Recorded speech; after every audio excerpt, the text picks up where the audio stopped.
Hello student, good morning. Welcome to my Khodiyar education. તો હવે તમારી આતુરતાનો અંત આવ્યો. કેમ? કારણ કે યુનિવર્સિટીનું જે ડિગ્રીનું ફોર્મ તમે ભરેલું હતું એ ડિગ્રી લેવાનો સમય હવે આવી ગયો.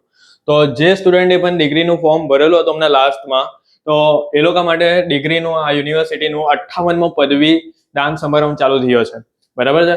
એટલે જેને પણ ડિગ્રી લેવાની હતી, જેને પણ ડિગ્રી બાકી હતી લેવાની, જેને ડિગ્રીનું ફોર્મ ભરેલું હતું એના માટેનો આ વિડીયો છે. તો આખો વિડીયો ધ્યાનથી જોજો. યુનિવર્સિટી તરફથી પરિપત્ર આવી ગયું છે.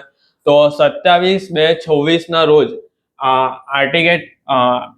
આર્કિટેક્ચર, પછી rural studies, management, faculty of education, medical, homeopathic, engineer, law વિદ્યા શાખાની તમામ પદવીઓ અને વિનિયન વિદ્યા શાખાની તમામ પદવીઓ એટલે કે આર્ટ્સની 27 તારીખે આવશે.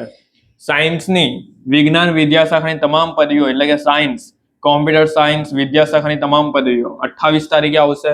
અને આપણી બીકોમ વાળાની કે એમકોમ વાળાની એટલે કે બેચલર ઓફ કોમર્સ અથવા માસ્ટર ઓફ કોમર્સ વાણિજ્ય વિદ્યા શાખાની તમામ પદવી એટલે કે કોમર્સ ફેકલ્ટીની તમામ પદવીઓ 2/3/26 ના રોજ આપવામાં આવવાની છે યુનિવર્સિટીમાં.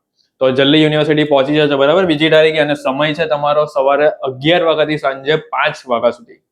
એટલે આ સમયગાળાની અંદર તમે પહોંચી જજો બીજી તારીખે. બરાબર? જેને બીકોમ એમકોમની, જેને કોમર્સની જે પણ કઈ ડિગ્રી લેવાની હોય એ બીજી તારીખે જજો કોમર્સ ફેકલ્ટીની. અને જ્યારે પણ તમે ડિગ્રી લેવા જાઓ છો ત્યારે તમારે ક્યાં જવાનું રહેશે તો એ પહેલા જોઈ લો. કન્વેન્શન હોલ યુનિવર્સિટી, બરાબર, વીર નર્મદ સાઉથ ગુજરાત યુનિવર્સિટી જે આવેલી છે ત્યાં. અને જ્યારે તમે ડિગ્રી લેવા જાઓ છો ત્યારે તમારે શું કરવાનું છે? તો દર્શાવેલ તારીખ અને સમય મુજબ પદવી પ્રમાણપત્ર રૂબરૂ લઈ જવી, તેમજ તે દિવસે પદવી પ્રમાણપત્ર ન લઈ જનારને ડિગ્રી કોઈ પણ સંજોગોમાં બીજા દિવસે આપવામાં ન આવશે. તથા આવા વિદ્યાર્થીઓનું પદવી પ્રમાણપત્ર તમારા અરજી ફોર્મમાં દર્શાવેલ સરનામા પર પોસ્ટ દ્વારા મોકલી આપવામાં આવશે. એ લોકો શું કહે છે કે જો ભાઈ તમે ડિગ્રી લેવા નહીં આવશો એ દિવસે તો બીજા દિવસે આપવામાં આવશે નહીં. અને તમારા જે ડિગ્રી ફોર્મમાં જે તમે ફોર્મ ભર્યું હશે એમાં જે સરનામું હશે એડ્રેસ પર તમને મળી જશે. પણ હું તમને એવું સજેસ્ટ કરું છું કે ઘરે આવી એના કરતાં તમે ત્યાં લેવા જાઓ તો વધારે સારું છે કે અટવાઈ નહીં જાય એમ. એટલે તમે ત્યાં રૂબરૂ જઈને લઈ આવો. જ્યારે તમે ડિગ્રી લેવા જાઓ ને ત્યારે છે ને તમારે શું લઈને જવાનું છે? તો જો પ્રિન્ટ કોપી એટલે કે જે તમારી ડિગ્રી ભર્યાની જે પેલી ફીની રસીદ હતી ને એ લઈને જવાની. અને બીજું એક વસ્તુ આમાં લખ્યું નથી પણ હું તમને કહું છું, તમે આઈડી પ્રૂફ પણ એક લઈને જજો, આધાર કાર્ડ લઈને જજો ખાસ. એટલે એક રસીદ તો તમે જે ડિગ્રી ભરી છે એની હશે જ, ફોર્મ ભર્યું છે એનું. અને બીજી એક વસ્તુ કે એક આઈડી પ્રૂફ પણ તમે લઈને જજો આધાર કાર્ડ સાથે.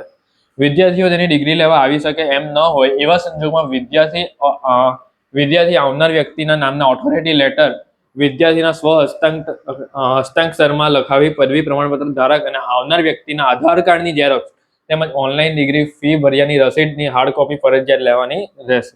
એટલે જે સ્ટુડન્ટ છે ને ડિગ્રી લેવા નહીં જઈ શકતું હોય એ જે બીજું વિદ્યાર્થી જે જવાનું હોય, બીજો કોઈનો ફ્રેન્ડ હોય કે એના કોઈ પણ રિલેટિવ જે લેવા જવાના હોય ડિગ્રી, તો એ લોકો જેની ડિગ્રી લેવાની છે જે નથી આવી શકતું એનું એક પ્રમાણપત્ર લેખિતમાં લઈને જવાનું કે ભાઈ આ વ્યક્તિ નથી આવી શકતું તો એની મંજૂરી છે કે હું ડિગ્રી લઈ શકું છું એમ.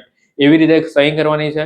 એની પ્રૂફ એટલે કે એનું જે આઈડી હોય તે, એની ફીની રસીદ એ બધું લઈને જવાનું ને એની સાઇનની છે કે ભાઈ આ વ્યક્તિ મને ઓથોરાઇઝ કર્યો છે કે હું તમારી ડિગ્રી લઈ શકું છું. એવી રીતે.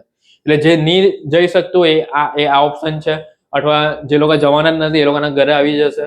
પણ હું તમને એવું સજેસ્ટ કરું કે તમે લઈ આવજો. બરાબર? ડિગ્રી. અને કઈ તારીખ છે તમને ખબર પડી ગઈ?